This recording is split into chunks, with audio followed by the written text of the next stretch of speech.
चला, एक कल्पना करूया. आजपासून तब्बल 5,000 वर्षांपूर्वीचं एक शहर.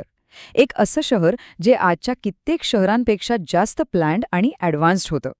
नाही, ही काही सायन्स फिक्शन फिल्मची गोष्ट नाहीये.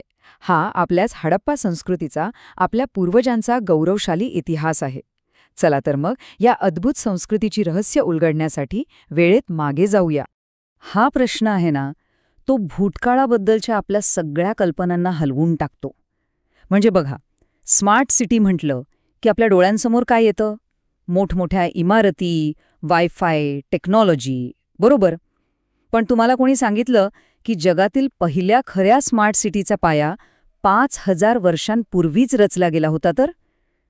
याचं उत्तर आपल्याला थेट हडप्पा संस्कृतीच्या थक्क करणाऱ्या कामगिरीकडे घेऊन जातं. आजच्या आपल्या या प्रवासात आपण या संस्कृतीचे 6 महत्त्वाचे पैलू पाहणार आहोत. त्यांच्या अविश्वसनीय शहरांपासून ते त्यांच्या गूढ अंतापर्यंत आणि हो, त्यांनी आपल्यासाठी मागे ठेवलेल्या अमर वारशापर्यंत या महान संस्कृतीची ओळख करून घेण्यासाठी तयार व्हा. तर आपली गोष्ट सुरू होते आजपासनं तब्बल 5,000 वर्षांपूर्वी, साधारणपणे इसवी सन पूर्व 3300च्या काळात, आजच्या पाकिस्तान आणि वायव्य भारताच्या भूमीवर. विचार करा, जेव्हा जगातले बरेचसे लोक अजून टोळ्यांमध्ये भटकत जगत होते, तेव्हा आपले पूर्वज फक्त वस्त्या नाही तर जगातली पहिली सुनियोजित शहरी संस्कृती उभारत होते. ही एक क्रांतीच होती. आणि ही संस्कृती काही छोटी मोठी नव्हती हां. तब्बल 10 लाख चौरस किलोमीटरपेक्षा जास्त परिसरात ती पसरली होती. आता याचा आवाका किती मोठा होता हे समजून घ्यायचं असेल तर त्या काळातल्या इजिप्त आणि मेसोपोटेमिया या दोन्ही महान संस्कृतींना एकत्र केलं तरी त्यापेक्षा मोठं क्षेत्र हडप्पा संस्कृतीचं होतं. खरं तर हे प्राचीन जगातलं एक मोठं साम्राज्यच होतं. पण हडप्पा संस्कृतीचं खरं सामर्थ्य फक्त तिच्या अवाढ्य आकारात नव्हतं, तर ते होतं त्यांच्या शहरांमध्ये. हडप्पा आणि मोहेंजोदारोसारखी शहरं ही केवळ वस्ती नव्हती. ती होती प्लॅनिंग आणि इंजिनिअरिंगची अशी काही अफलातून उदाहरणं की जी आजही मोठमोठ्या तज्ज्ञांना तोंडात बोटं घालायला लावतात. विचार करा, त्या काळी आपल्याकडे ड्रोन असता आणि आपण शहरावरून एक चक्कर मारली असती तर आपल्याला रस्त्यांचं वेढवाकडं जाळं दिसलंच नसतं. उलट असं वाटलं असतं की कोणीतरी खाली एक मोठाच्या मोठा बुद्धिबळाचा पट मांडून ठेवलाय. ही होती त्यांची क्रांतिकारी ग्रिड सिस्टम, त्यांच्या अचूक नगर नियोजनाचा अगदी पक्का पाया. आणि हेच तर त्यांच्या नियोजनाचं खरं जिनियस होतं. मुख्य रस्ते नेहमी उत्तर-दक्षिण दिशेनेच असायचे. का? कारण त्यामुळे त्या काळात वाहणारा वारा या रस्त्यांमधनं सहजपणे आरपार जायचा आणि अक्षरशः संपूर्ण शहराची नैसर्गिकरित्या साफसफाई करायचा. हो, तुम्ही बरोबर ऐकलंय. 5,000 वर्षांपूर्वी त्यांनी जगातली पहिली सेल्फ क्लिनिंग सिटी डिझाईन केली होती. त्यांचं कौशल्य फक्त रस्त्यांपुरतं नव्हतं. जरा विचार करा, या एवढ्या मोठ्या साम्राज्यात बांधकामासाठी वापरली जाणारी प्रत्येक वीट, अगदी प्रत्येक वीट एकाच गुणोत्तराची, एकाच स्टँडर्ड साईजची होती.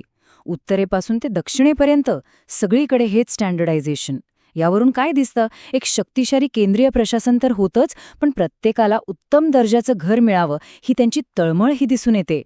मोहेंजोदारोच्या अवशेषांमध्ये एक अशी वास्तू आहे जी काळाच्या ओघातही तशीच उभी आहे.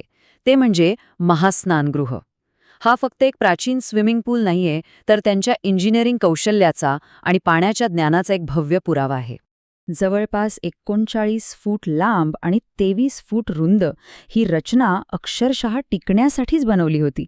विटांना जोडण्यासाठी जिप्सम मॉर्टर वापरला, ज्यामुळे त्या अभेद्य झाल्या, आणि मग त्यावर नैसर्गिक डांबराचा जाड थर जडवला.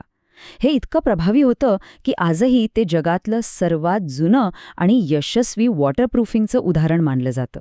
आता इतकं प्रगत शहर नियोजन आणि बांधकाम हे सगळं एका मजबूत अर्थव्यवस्थेशिवाय शक्यच नाही.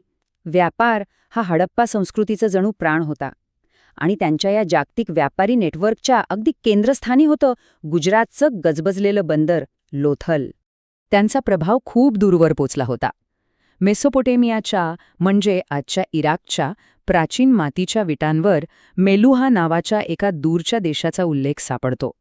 आता इतिहासकारांची खात्री पटली आहे की हे मेलुहा म्हणजे दुसरं तिसरं काही नसून आपली हडप्पा संस्कृतीच होती. परदेशात सापडलेल्या हडप्पाच्या मुद्रा ह्या गोष्टीला पक्का पुरावा देतात की त्यांचं व्यापारी जाळं हजारो किलोमीटरपर्यंत पसरलेलं होतं. लोथलमध्ये जगातील सर्वात जुनं मानवनिर्मित बंदर होतं. एक असा डॉकयार्ड जिथे दूरदूरच्या देशांतून आलेली जहाजं मालाची ने-आण करायची. इथून हस्तिदंत, सुंदर मणी आणि मौल्यवान लाकूड यांसारख्या वस्तू मेसोपोटेमिया, ओमान आणि बहरीनसारख्या दूरच्या बाजारपेठांमध्ये पाठवल्या जायच्या. यामुळेच हडप्पा संस्कृती प्राचीन जगाची एक मोठी आर्थिक महासत्ता बनली होती. पण त्यांच्या या सगळ्या यशानंतरही हडप्पा संस्कृतीने एक खूप मोठं रहस्य आपल्यासाठी मागे ठेवलं आहे. एक असं कोडं जे जवळजवळ 1 शतक झालं मोठमोठ्या हुशार लोकांना सोडवता आलेलं नाही. आणि ते म्हणजे त्यांची लिपी. आजही ती लिपी काय सांगते हे कोणालाच माहीत नाही. 400 पेक्षा जास्त वेगवेगळे चिन्ह हजारो वस्तूंवर कोरलेली सापडली आहेत. मुद्रांवर, मातीच्या भांड्यांवर, तांब्याच्या पट्ट्यांवर. यातलं प्रत्येक चिन्ह हे एका मोठ्या भाषिक कोड्याचा भाग आहे. पण ही चित्र, ही चिन्ह काय सांगतात, कोणत्या कथा उलगडतात? हे इतिहासातील सर्वात मोठं न सुटलेलं रहस्य आहे.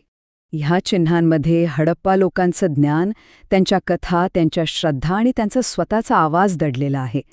म्हणूनच ज्या दिवशी हा कोड सुटेल त्या दिवशी आपण फक्त एक प्राचीन भाषा वाचणार नाही, तर आपण मानवी इतिहासाचं एक संपूर्ण नवं पान उघडणार आहोत, जे स्वतः त्या लोकांनीच लिहिलेलं असेल.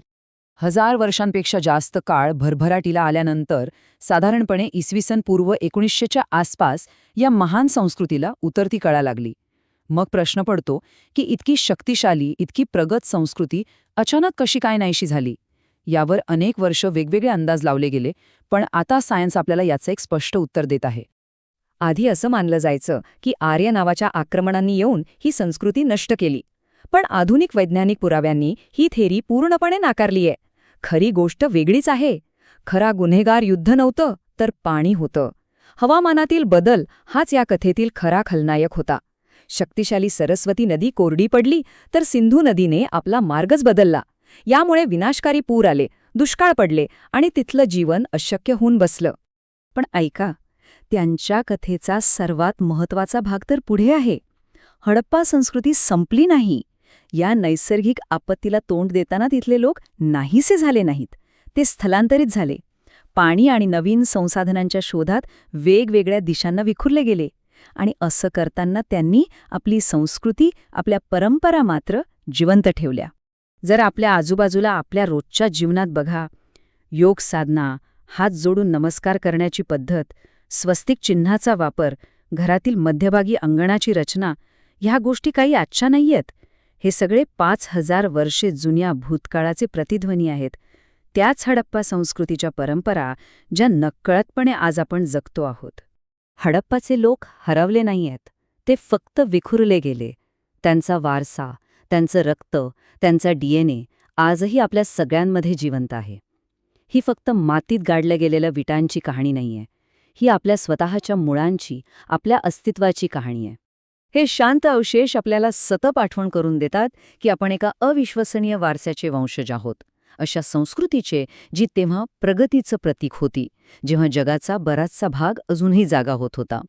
तर पुढच्या वेळी जेव्हा आपण या परंपरा पाहू, तेव्हा कदाचित आपल्याला आपली ही प्राचीन मुळं आणि आपल्या 5000 वर्ष जुन्या पूर्वजांची प्रतिभा नक्कीच आठवेल.